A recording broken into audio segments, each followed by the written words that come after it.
Alright po, so day 2 na stretch tayo. So hands, squeeze together.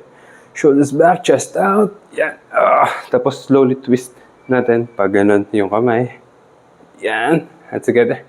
Squeeze. Feel the stretch. Dito sa chest, sa shoulders natin. Yan.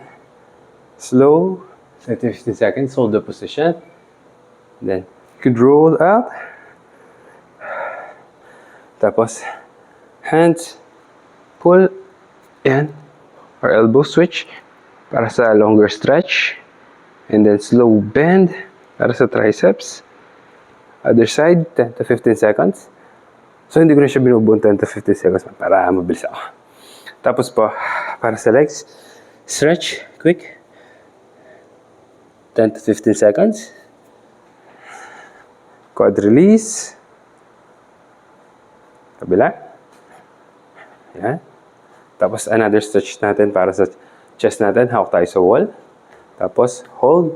Tapos twist natin yung body natin away sa kamay. Saramdam natin stretch yan. And then yung dito, masa-stretch natin lalo. Sa shoulders. Other side. 10 to 15. Hold. Tapos cross arm. Yan. Para dito, anterior shoulders. Kabila.